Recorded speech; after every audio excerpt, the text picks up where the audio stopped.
Sois le bienvenu dans Le pouvoir de Rez. La descente aux enfers, saison 2, d'après le roman disponible sur Amazon. Bienvenue pour ce nouveau plongeon. Aujourd'hui, on part littéralement des décombres.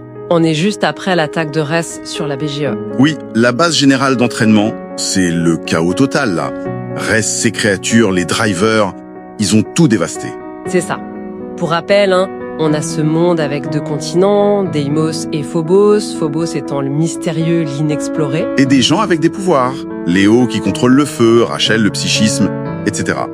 La BGE, c'était leur école secrète. Et Rez, cet ancien prof exilé sur Phobos, revenu pour se venger. La saison 1 s'est finie là-dessus, sur cette destruction. Et la saison 2, elle commence dans la poussière. On cherche les survivants, c'est un moment très dur, beaucoup de pertes. Le professeur Mérip, Lucas... Grosse ambiance de deuil, de choc. Et notre mission aujourd'hui, c'est de voir comment, à partir de ce néant, quelque chose de nouveau émerge. Bah oui, c'est vraiment une page blanche, mais une page un peu sale, quoi. Les survivants, Léo en tête, lui qui a ses visions étranges d'un certain Stéphane... Oui, on y reviendra à ces visions. Exactement. Ils sont complètement paumés, leur monde s'est écroulé, et c'est pile à ce moment-là qu'arrivent 3 nouvelles têtes. Jean, Sina et Julien. Ils sortent d'où, eux? De Phobos, justement. Ils viennent de l'académie Angel, la Cannes. Une autre académie, apparemment. Ah, d'accord. Et ils arrivent pile au bon moment, j'imagine. Exactement. Ils sauvent Léo in extremis des décombres. Alors, cette rencontre, elle est cruciale. On a Jean, le leader, on dirait, avec ses katanas. Il se téléporte, c'est ça? C'est ça. Et Julien, lui, c'est le vent. Il a une hache. Puis Sina, invisible, avec son chien Luna. Luna, retiens ce nom. Oui. Donc il s'installe, un campement rapide, un repas simple, mais l'atmosphère reste hyper tendue. Jade qui pleure, Vega, l'ex-prof complètement abattu. Ce repas, c'est pas juste pour manger, j'imagine. Non, c'est le moment des révélations. Jean, il lâche des infos sur Phobos. Et c'est pas Jojo. Ah bon? C'est pas juste une terre sauvage? Bah si, mais pas comme on l'imaginerait. C'était fertile, dit-il, mais maintenant, c'est infesté. Loups-garous, vampires et les créatures de Rez, bien sûr. Carrément. Ouais. Et il raconte son histoire perso, son village attaqué, sa famille tuée. Il a fui vers cette académie Angel. Ça donne le ton direct. Phobos, c'est la survie. C'est pas une colonie de vacances, quoi. Et l'Académie Angel, la Cannes, c'est quoi exactement? Un bunker? On la présente comme un bastion, oui. Créé pour combattre ces menaces, défendre l'île. Ça a l'air presque trop organisé après le chaos de la BGE. Ouais, ça paraît presque trop beau. Pendant ce temps, Léo, il a ses propres soucis avec ses visions. Ah oui, ça s'arrange pas. Au contraire, il voit des pans entiers de la vie de ce Stéphane. Une année complète, en rêve. Une rupture, un déménagement forcé, la solitude, des deuils, même la perte d'animaux. Des pensées très noires. C'est hyper précis, en fait. Très précis. Et le plus étrange, c'est que ça déborde dans le réel. Il a des réactions physiques. Comment ça? Des maux de tête terribles, des sifflements dans les oreilles, déclenchés par des mots ou des situations. Il remarque le nom Luna. Le chien de Sina? Voilà. Ou quand Sina dit un mot comme énorme, ça lui provoque une crise. C'est fou, non? Du coup, il finit par se confier à elle. À Sina. Pourquoi elle, spécifiquement? Bonne question. Est-ce que c'est juste parce qu'elle est là? Ou est-ce qu'il y a un lien plus profond? Ce déclenchement par le nom de son chien, c'est quand même trop blanc. Carrément. Ça suggère que Sina ou Luna sont peut-être liés à ses visions, sans le savoir. C'est une possibilité. Ça rend Léo encore plus vulnérable, mais ça ouvre aussi une piste peut-être. Alors, face à tout ça, le groupe doit prendre une décision, j'imagine. Rester là... C'est l'impasse. Jean leur propose de venir à Lagonan sur Phobos. Les autres options, rentrer chez eux, mais où? Se venger seul? Impossible. Du coup... c'est Léo qui prend les devants. Il propose de suivre Jean.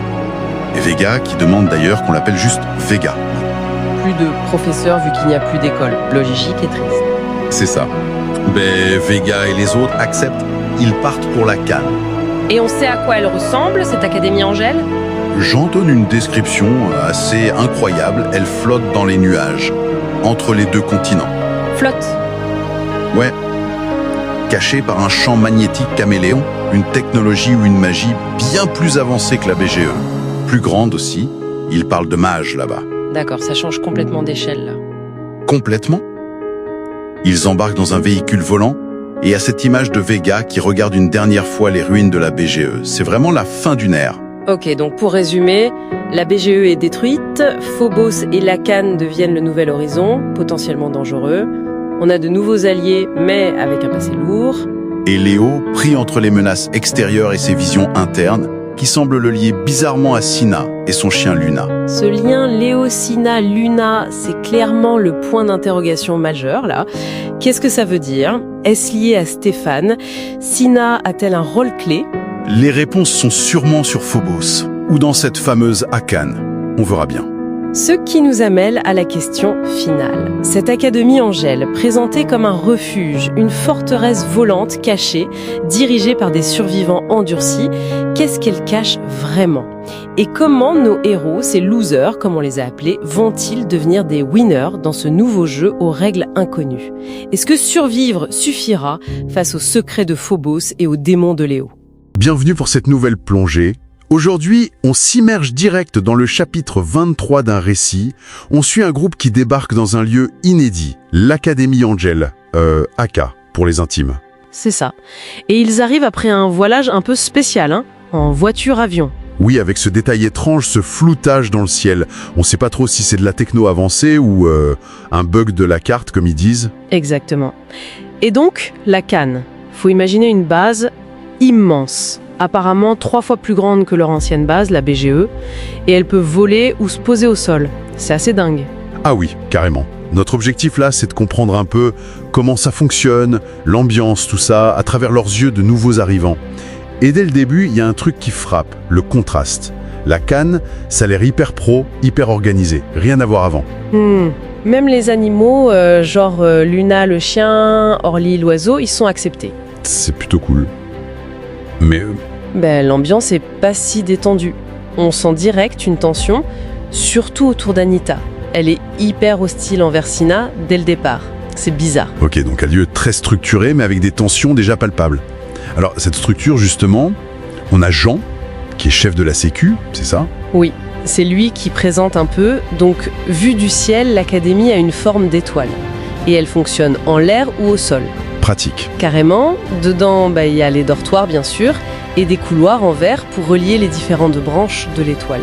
Apparemment, ça fait penser à des tunnels de parc aquatique. Ah ouais, sympa la vue. Doit y avoir une place centrale aussi, j'imagine? Exactement. Une énorme place centrale avec des bars, une sorte de pelouse et un toit en verre.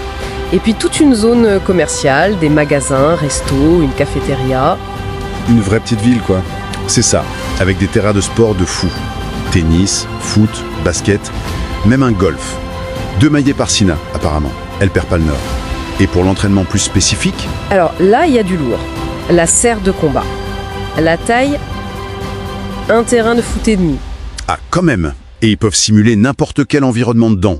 Jungle, plage, ce que tu veux. Accès super sécurisé, évidemment, et c'est relié au parking souterrain pour les missions. Logique. Et niveau équipement? Il y a une salle des armes pour améliorer son matos. Le truc marrant, c'est que l'arme de base, c'est le katana. Un katana, dans un endroit si high-tech. C'est étonnant. Oui, Et puis zone théorique, bibliothèque avec vue sur un lac, Orly doit adorer, et une salle polyvalente pour les réunions, les fêtes. Ok, on voit le tableau. C'est immense et bien équipé. Et comment ça tourne au quotidien? Ce système de carte magnétique, par exemple? Ah oui, ça c'est central. Chaque personne reçoit une carte, c'est sa clé de chambre, son passe pour accéder aux zones et aussi son portefeuille électronique. Portefeuille électronique. Oui. Et accepter cette carte, ça veut dire que tu rejoins officiellement la Cyan. Du coup, tout fonctionne un peu comme ça.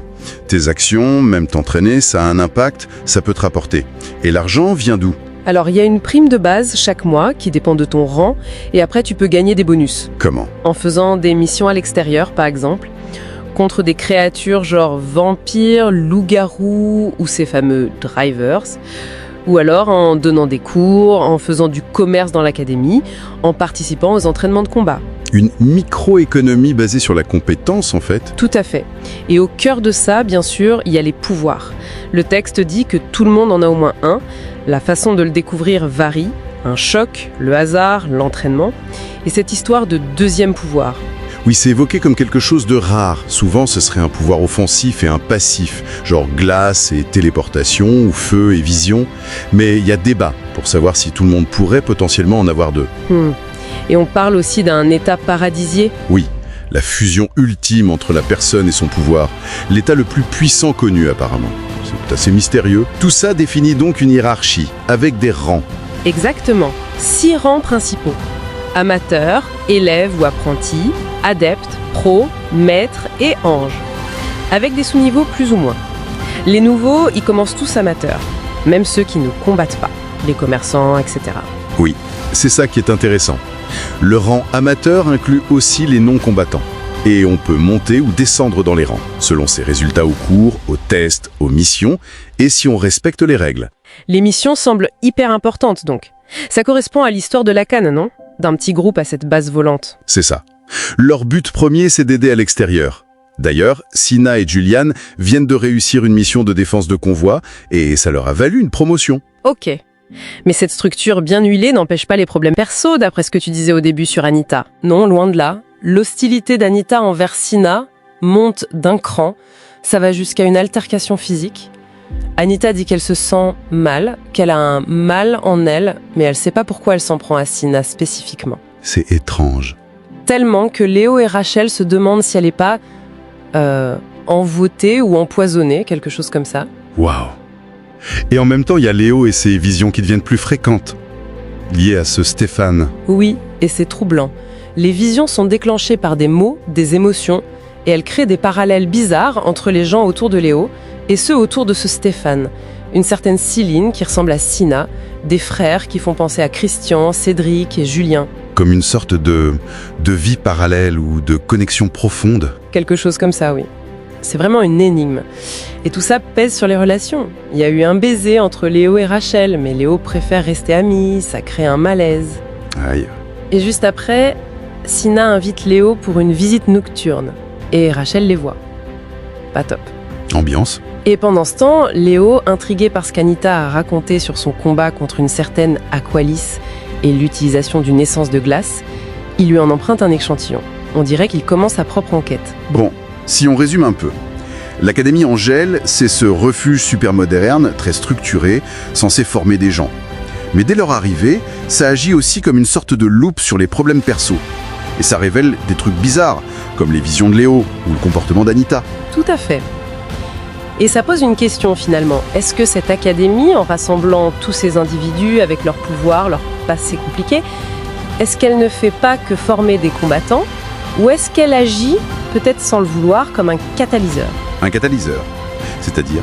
Un catalyseur qui force les gens à se confronter non seulement aux menaces extérieures, mais aussi à eux-mêmes, à leurs liens étranges avec les autres, à des destins peut-être plus complexes qu'ils ne le pensent. Intéressant comme idée. Est-ce que l'Actal contrôle vraiment ou est-ce qu'elle pousse ses membres vers quelque chose de plus profond et potentiellement de plus sombre ? La question reste entière, effectivement. C'est une piste de réflexion pour la suite.